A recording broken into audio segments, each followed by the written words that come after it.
Il est 13h. Bonjour à tous. Un plaisir de vous retrouver. Voici les titres de ce journal. Comment la Cour constitutionnelle gère-t-elle les contentieux en période électorale? La question était au cœur d'un séminaire qui a pris pour cas de figure les législatives d'avril 2019. À suivre les précisions.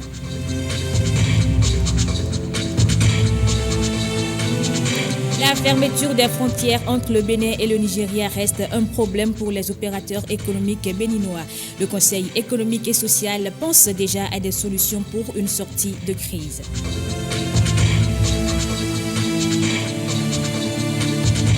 Et puis, le PNUD et le gouvernement béninois accompagnent les femmes handicapées. Elles ont été sélectionnées dans plusieurs départements et ont bénéficié d'équipements. Voilà pour les titres de ce journal.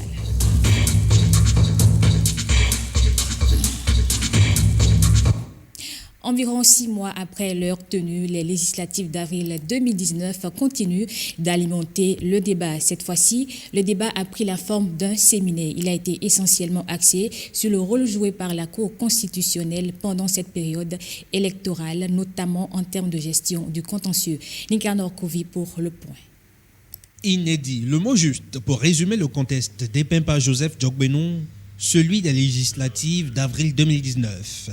Un contexte de composition nouvelle de la Cour constitutionnelle, de réformes et d'aléas politico-administratifs divers qui ont éprouvé les différents acteurs du processus électoral, avertis au moment de formuler les recommandations à la fin de ce séminaire. Je voudrais que, perspective des prochaines élections, que la Cour puisse faire l'effort de quelques plaquettes de synthèse au niveau de ces règles de procédure, ce qui concerne surtout les délais de recours, la qualité des personnes, pour que on puisse s'en inspirer. Ça va aider les discussions.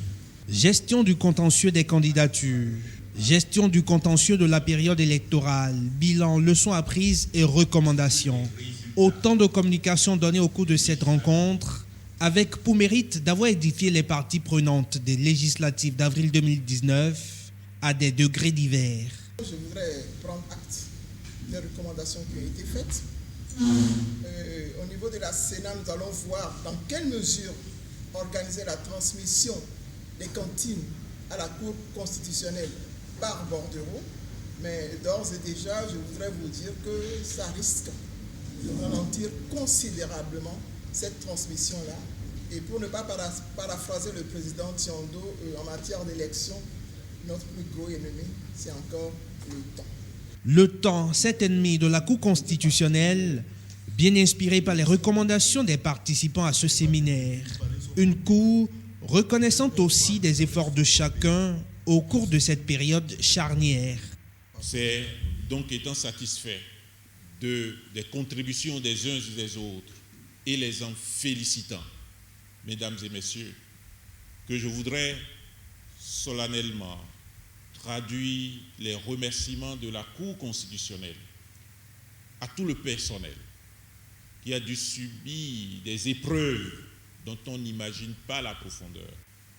Je voudrais remercier tout aussi particulièrement mes chers collègues membres de la Cour constitutionnelle, de leur disponibilité, de leur dévouement, de leur contribution de grande qualité, de la mise à disposition de la Cour et de la République, de leur expérience. Je voudrais remercier les membres des autres institutions, de leur collaboration. Au thème des dispositions de l'article 114 de la Constitution, la Cour constitutionnelle est l'organe régulateur du fonctionnement des institutions et de l'activité des pouvoirs publics. Des dispositions auxquelles vient en écho la tenue de ce séminaire, devenu laboratoire d'idées pour une meilleure gestion des échéances électorales prochaines. Utiliser l'éthique comme outil de représentation et d'interaction avec les citoyens, les députés de la 8e législature ont été outillés à la chose. Une initiative conjointe de l'Institut néerlandais pour la démocratie multipartite et l'Assemblée nationale. Guillaume Avienou, Bré-Sorbo. Pour le commun des mortels, les députés ne font rien, gagnent gratuitement. Une impression, entre autres, que les citoyens ordinaires gardent du député que le LIMD l'Institut néerlandais pour la démocratie multipartite et le Parlement béninois s'efforcent de changer. Et cela à travers le projet d'appui à l'Assemblée nationale du Bénin pour la promotion de la gouvernance participative et les droits de l'homme. Une initiative qualifiée d'ambitieuse, financée par l'Instrument européen pour la démocratie et les droits de l'homme. Une initiative à la faveur de laquelle le député peut mieux identifier son rôle et sa mission pour davantage interagir avec ses mandants. On se rencontre, on ne se connaît pas. On a besoin des choses qu'on peut avoir avec vous, auprès de vous, on ne vous connaît pas. C'est aussi la communication. On a juste envie d'avoir l'essentiel, pas le futile. Et je pense que organiser une petite séance d'1 heure de temps pour informer les députés entrants, ce serait une très très bonne chose. Nous sommes dans un lieu où on légifère. Et donc ce lieu-là doit être marqué par une forte humanité. Le député débutant a des besoins. Un besoin qui justifie alors l'organisation du présent séminaire au profit des députés qui, à plus de 50%, découvrent pour la première fois le Parlement, un séminaire sur le thème « Technologie de l'information et de la communication comme outil de représentation et d'interaction avec les citoyens ». Hormis le renforcement de capacités, les parlementaires auraient souhaité qu'en amont, il y ait une amélioration de la qualité de l'accès à l'Internet et qu'on leur propose aussi des moyens de se prémunir des cybercriminels. Je ne peux pas me connecter à temps et rapide et vous voulez m'apprendre comment je vais interagir avec mes citoyens. C'est des hackers ou des cybercriminels qui vous envoient un mail et vous disent votre mail va être désactivé dans 5 jours si vous ne répondez pas aux questions qu'on va vous poser. Et là, ils vont vous dire de mettre l'adresse de votre email et de mettre le mot de passe et de répéter encore le mot de passe. Vous venez de leur confier votre compte. Au NIMD, on pense que dans un contexte d'évolution constante des technologies de l'information et de la communication, la nécessité d'être curieux s'impose. Pour un député, quand il entre pour la première fois dans un parlement, comment marche, comment fonctionne ce grand bateau? Quel ascenseur prendre? Quelle réunion? Où est-ce qu'il faut et comment il faut prendre la parole? Ce séminaire, ajouté à celui organisé une semaine plus tôt sur les enjeux et défis de la 8e législature, les deux activités se complètent en fait pour améliorer l'efficacité de la 8e législature. La croissance rapide des technologies de l'information et de la communication a changé nos sociétés. Plutôt que d'être de simples témoins de ces mutations profondes, nous avons tout intérêt à utiliser ces opportunités de manière stratégique afin de renforcer les processus législatifs et institutionnels et les rendre plus accessibles et transparents. Dans quelques jours, les députés vont descendre sur le terrain pour des audiences publiques. Une occasion de test pour le grand nombre peut-être.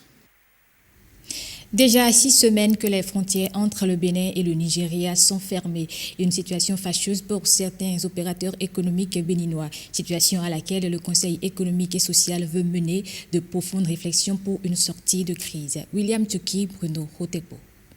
Près de 800 km d'espace frontalier que partage le Bénin avec le géant voisin de l'Est. 800 km de zones d'échange commerciales mises en mal après la fermeture des frontières intervenue le 20 août dernier. Le Conseil économique et social, au regard de ses attributions et après un souhait émis par le Parlement béninois, a initié cette rencontre. Le Conseil économique et social entend partager avec le peuple béninois les réflexions de l'institution sur ces questions en lien avec les spécialistes de ces domaines. Elle se veut un creuset de partage d'idées et le thème retenu est tout aussi évocateur. La proximité géographique du Bénin avec le Nigeria, atouts, faiblesses et perspectives pour une croissance économique nationale. Force est de constater que le président de la République du Bénin n'a cessé d'œuvrer depuis lors en s'investissant personnellement dans le sens de parvenir à une sortie heureuse de cette malheureuse situation qui n'est pas sans conséquences pour nos pays et nos populations, aussi bien des villes que des campagnes. Le Conseil économique et social a convié à cette séance de réflexion d'éminents communicateurs sur les questions économiques en lien avec le Nigeria. L'ensemble des hauts conseillers de cette institution républicaine veut aussi faire l'état des lieux du mode de financement du développement par le partenariat public-privé dans le contexte béninois. On descend à présent sur l'axe routier Calavi-Kota-Wedo-Révier-Kokokodji. Elle est longue de plus de 20 km et préoccupe le gouvernement. Le ministre Hervé Réchomé s'est donc rendu sur le chantier pour s'enquérir des réalités et mettre les pendules à l'heure pour son exécution. Jérôme Rungbo et Bénédicte Possou. Longue de 21 km, la route Calavi-Kota-Wedo-Révier-Kokokodji a démarré en août 2016. En synergie avec les études du contournement nord de Cotonou, elle a connu un redimensionnement. D'une route de 1 fois 2 voies, nous sommes passés à une route de 2 fois 2 voies. Et donc il a fallu agrandir l'emprise de la route et donc procéder à des déguerpissements. Le ministre a salué la patience des populations et leur adaptation aux conditions nouvelles créées par les chantiers. Je suis venu leur dire que le président Patrice Talon se préoccupe de la situation de ce chantier et il accorde une attention toute particulière aux travaux qui s'exécutent ici du fait de la cession urbaine de la route qui est importante. Vous avez vu, nous avons traversé que des agglomérations et lorsque nous exécutons des travaux dans ce contexte, il faut garantir l'accès des riverains à leur maison, les questions de desserte, mais il faut surtout garantir les questions de sécurité. Donc nous sommes dans ce contexte ici. Et je voudrais vous dire, vous avez vu, j'ai visité le chantier avec toute mon équipe et dès à présent, les choses vont changer d'allure. Et pour un nouveau rythme à imprimer à ce chantier, une séance de travail est prévue entre l'entreprise Ebomaf, la mission de contrôle, les techniciens de la mairie d'Abomey-Calavi. Il s'agira d'étudier la revue du planning des travaux et la méthodologie de mise en œuvre. Hervé Réchomé annonce une bonne nouvelle du gouvernement. La bonne nouvelle, c'est que le gouvernement va bientôt lancer les travaux de construction de la route Wedo-Tori-Boshito. Et donc la phase de contractualisation est en cours, très avancée, avec l'entreprise des travaux et la mission de contrôle. Cette fois-ci, nous signons les 2 contrats ensemble et vous allez voir que dans les prochains jours, nous allons revenir ici lancer ces travaux-là. Je voudrais ici, une fois encore, remercier la population de Abomey-Calavi qui nous ont accompagnés tout ce temps et leur dire que nous ferons tout pour un achèvement au plus tôt de ces travaux. Le chef de l'État suit personnellement ce chantier. Nous lui rendons compte de l'évolution des travaux. Et je pense que les dispositions seront prises. Et lorsque je parle des dispositions prises, c'est en termes techniques, et en termes financiers, et toutes les dispositions seront prises pour que ce chantier finisse rapidement, pour que la population soit soulagée.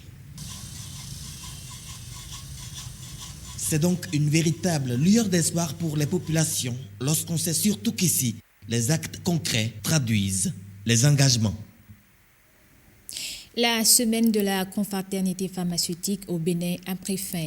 Elle a été organisée à l'occasion de la Journée mondiale du pharmacien pour restaurer l'image des pharmaciens, une initiative du collectif des pharmaciens assistants du Bénin Secofam. Et c'est une soirée de gala qui a mis un terme aux activités. Axel Doncy et Simon Villon.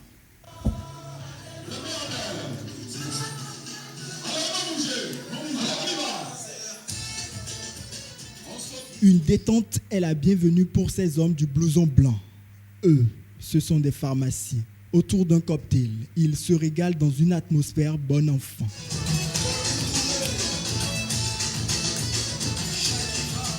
Nous sommes à la fête, au dîner de gala de la semaine de confraternité pharmaceutique qui est une initiative du collectif des pharmaciens assistants du Bénin. Pourquoi la semaine de confraternité pharmaceutique? Il faut dire qu'après des moments tumultueux, après des moments de stress, il fallait quand même que les pharmaciens béninois puissent se retrouver, puisse se réunir dans un creuset quitte à oublier le passé, quitte à construire le présent et projeter, n'est-ce pas, le futur. Il chante, danse et accompagne l'artiste de la soirée.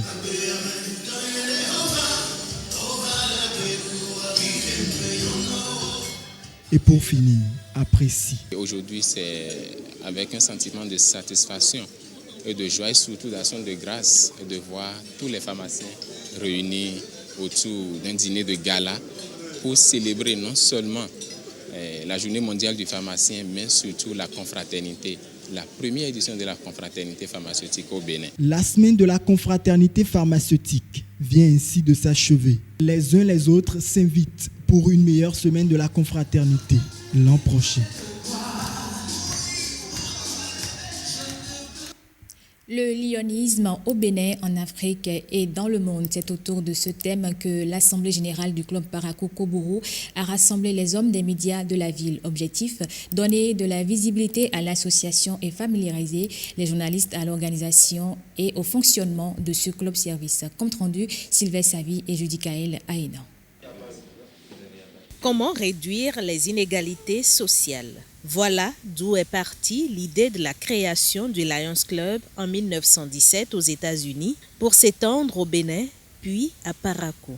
Dans cet esprit de service, le Lions Club Parakou Koburu a mené des activités au nombre desquelles des sensibilisations dans différents domaines, des visites à certains organes sensibles de la ville, des dons et bien d'autres. Et pour mieux impacter la presse, une séance spéciale lui est dédiée. Je ne dirais pas ça parce que parmi nos objectifs, il y a l'accroissement des effectifs. Et aujourd'hui, nous sommes en train d'aller à un objectif d'impacter de 100 millions de personnes par an. Et aujourd'hui, pour le faire, il faut aussi avoir des membres parmi nous. Et ces membres ne sont pas carrément des opérateurs économiques, des médecins. Ils peuvent venir du monde du journalisme. Et si aujourd'hui, par cette activité, vous avez eu peut-être envie de venir par rapport à ce que le formateur a dit, des enquêtes qui se feront, on voit que déjà, vous êtes déjà dans une corporation où vous êtes déjà de bonne moralité. Je pense que déjà, si vous êtes déjà prêt à venir en aide aux personnes démunies, et vous êtes la bienvenue et je compte aussi peut-être en avoir parmi vos rangs. Une vingtaine de journalistes est outillée désormais pour mieux couvrir les activités du Lions Club. Nous sommes davantage familiarisés aux terminologies du Lions Club, l'organisation interne, comment ça fonctionne et au-delà de tout, on a pu comprendre que des préjugés qu'on avait vis-à-vis du Lions Club, ce mythe est tombé.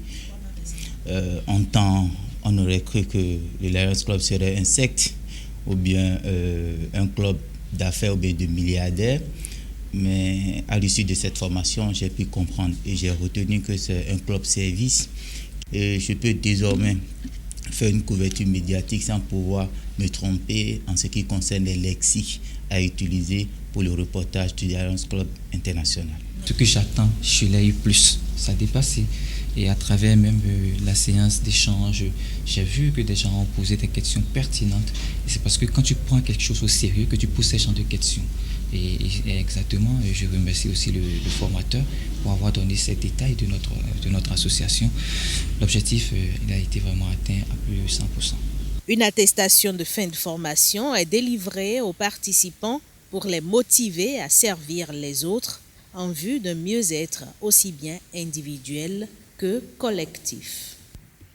On reste dans la ville de Parakou pour parler de ces cartons de cigarettes avariés qui ont échoué sur la cour et le second site du collège Hubert Koutoukou Maga.